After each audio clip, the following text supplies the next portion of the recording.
Hello, everybody.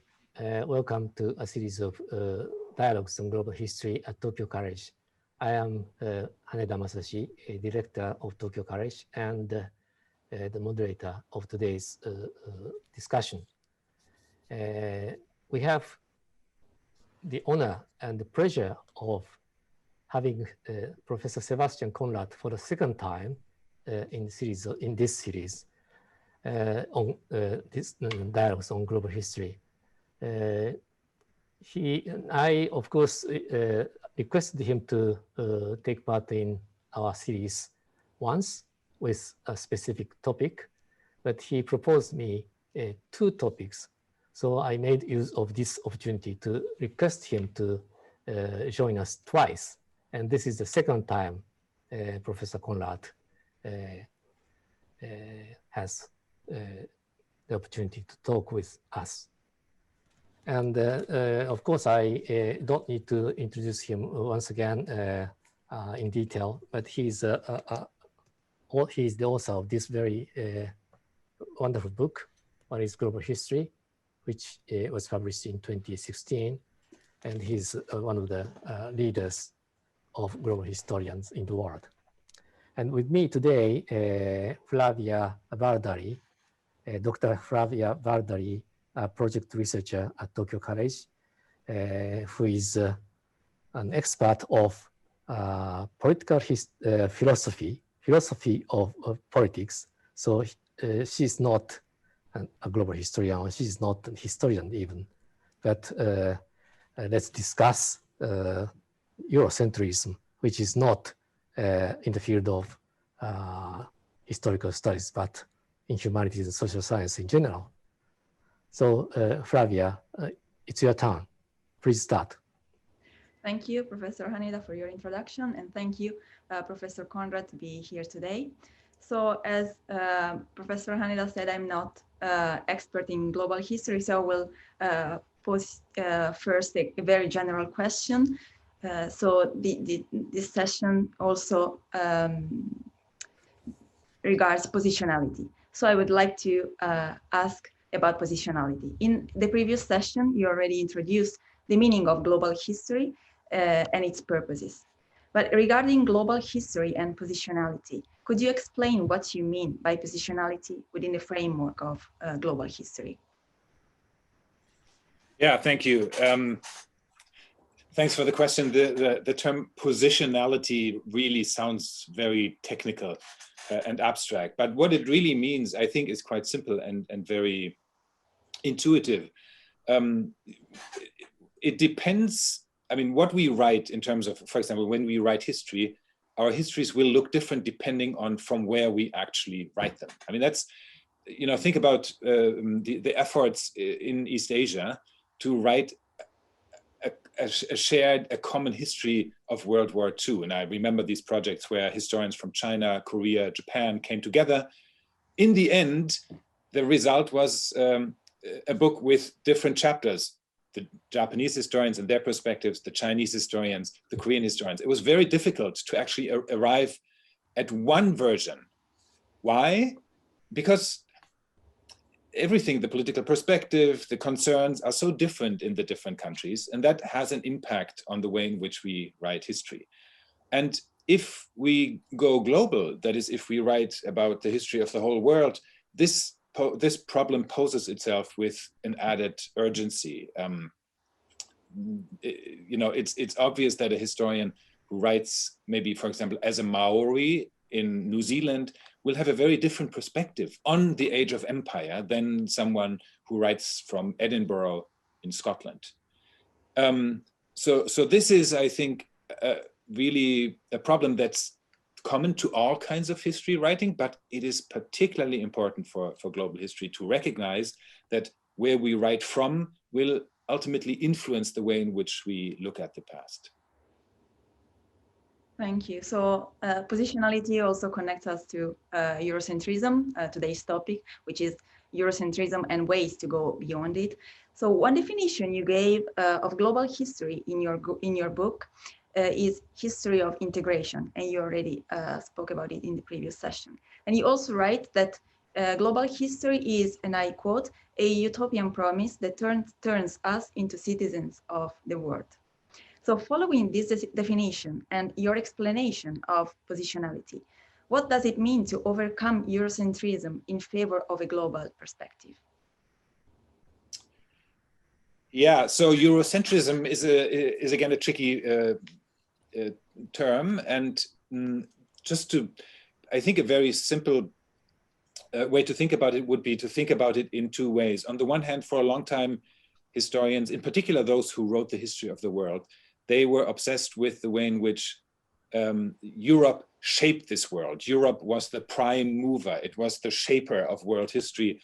And because Europe and the United States, that is the Western countries, quote unquote, because they were so powerful and hegemonic in the 19th and 20th, early 20th century, this kind of hegemony was projected back into the past. So all of world history really looked as if it almost naturally and by necessity led right to this Western hegemony. This view has been challenged now in all kinds of important debates. It's very clear that for a long time, in particular the Islamic civilization and then the East Asian Chinese civilization were much more powerful, and Europe was just a small and very marginal continent.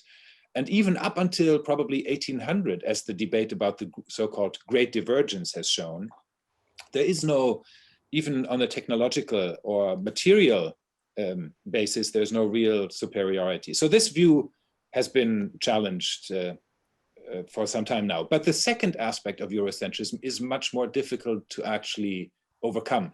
And this is the way in which many of the terms that we use, the concepts that we use, as they emerged in the 19th century, they were based on and derived from a particular European experience. Now, these terms are general terms that are used in social science, in history writing across the globe, even though they were European in origin, right? So how can we overcome this? How can we actually make these terms more capacious?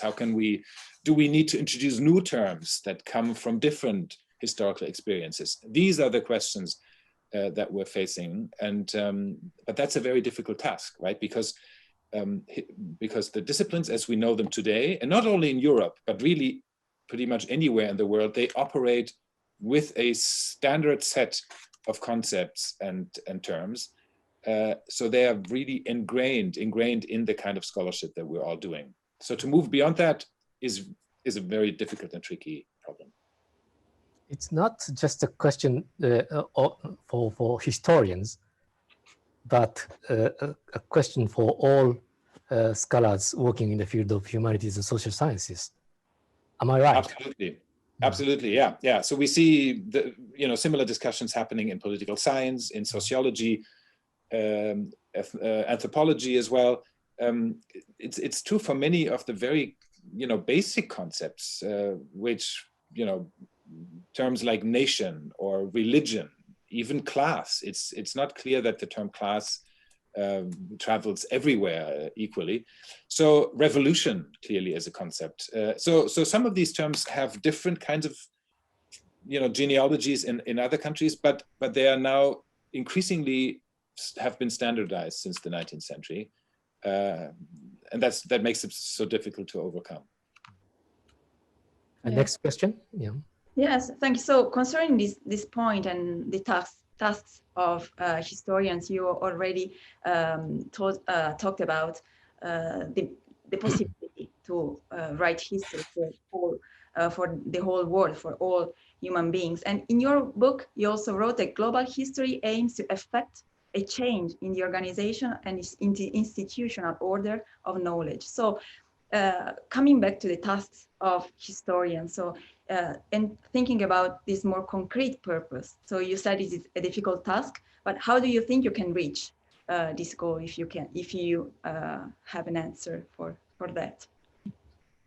Yeah, thanks. That's a very big issue that you're raising here. And it has to do with the very different material conditions under which scholars around the world can actually write history, right? I mean, there are universities that are awash with money and resources. There are others that hardly manage to pay the salaries.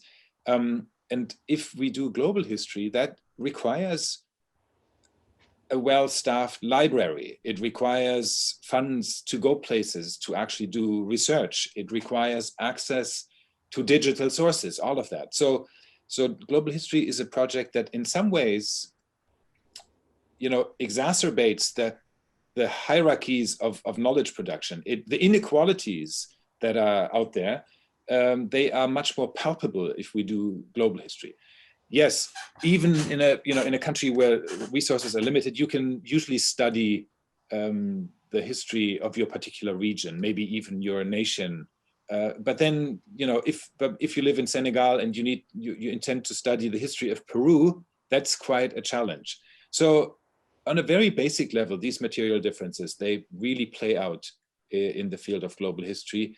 And there is a danger that global history becomes almost a sort of a luxury that the richer nations can afford and everyone else cannot.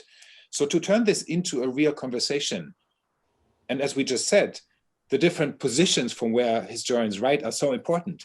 Therefore, we need to find ways of overcoming these differences. Now, digitization, access to digital sources and so forth looks like a good way to go, even though at the moment it's striking to see the extent to which there is, in particular, Anglophone, but then also other Western European sources have been digitized to a degree which is really unthinkable in other countries. So we're not really seeing the disappearance of these hierarchies as yet. And there's one last point I want to make here. This also includes reading and acknowledging the work of historians who don't write in English, for example. In other words, studying another country, researching also even primary material in another country is one thing, but we also need to have the conversation between different historians, different historiographies. At the moment, let's say in the Anglophone world, in many European countries, there's a rush to non-European histories, but there's not yet a real engagement with non-European historiographies. And I think that is absolutely crucial for the field. Thank you. Professor Haneda, do you have a follow-up question, maybe? Follow-up question? or can I ask one last question? Do we have time? Yeah, before that, so I want to ask you the attitude of historians, positionality maybe, the difference between Eurocentrism and writing history focusing on Europe. Because in our case, in Japan, I always try to write world history, focusing on Japan, which is not Japanocentric view. In your term, Eurocentrism is certainly, how to say, Europe made the world, and Europe was the center of the whole activities, human activities in the world. That was the original meaning of Eurocentrism. And we need to overcome that, certainly. But since I am writing history in Japanese, my main audience will be people who understand Japanese, that most of them are Japanese nationals. In that case, they are quite interested in their own past. And so even if I write world history by using the global history method, maybe my writing is very closely connected with Japanese past rather than German past, for example. And that is not Japanocentric.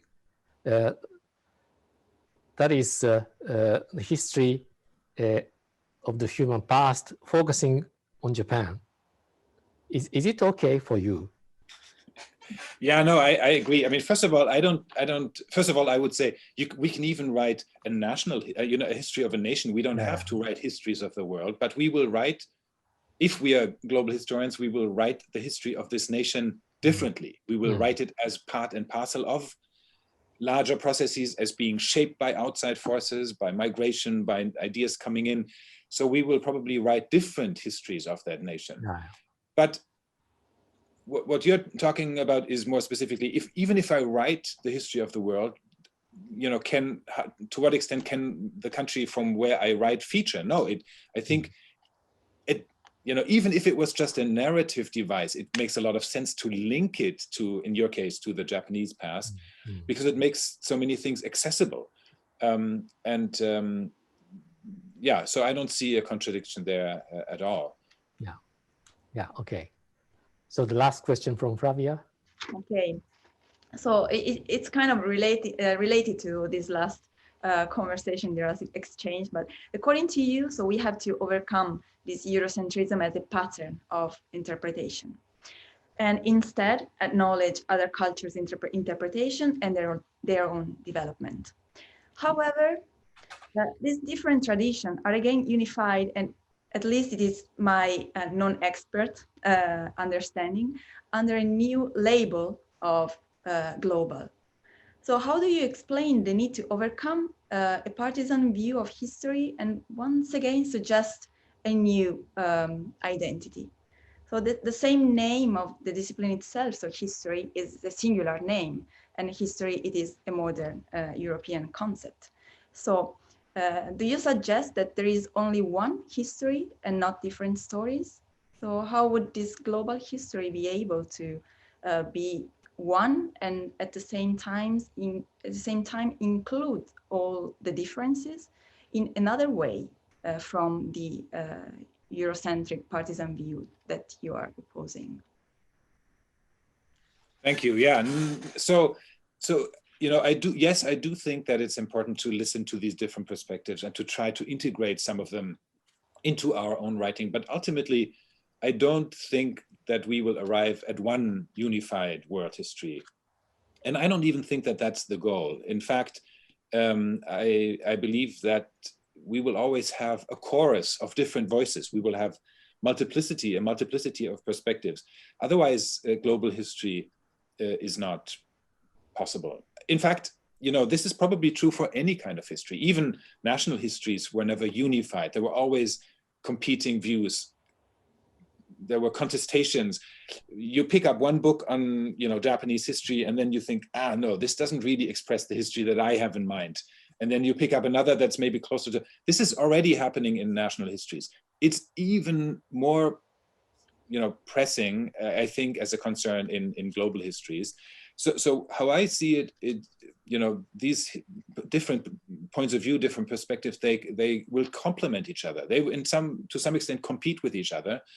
But there's no, it would be, yeah, I think either naive or dictatorial to impose a unified one for all version of the world's history. Thank you. They will not all be equally plausible to everyone. Some of them may be outrageous. Some of them may be convincing to many.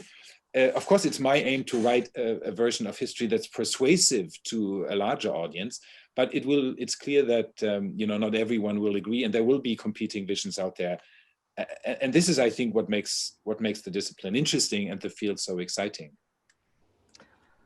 Well, it's too short to discuss this big issue among us. 20 minutes, too short. And if everything goes well, Professor Sebastian Conrad will come to Tokyo and stay at Tokyo College next year in 2021 for 1 month or 2 months. And at that moment, let's continue this discussion openly. If everything goes well, we can welcome audience, and we look forward to welcoming you, Sebastian, at Tokyo College soon. Thank you very much for your participation in the dialogue. Thank you. Thank you as well. Thank you. Thanks for having me. I'm really looking forward to coming to Tokyo College next year. I do hope it's all possible again. Yeah. Thank you. Bye-bye.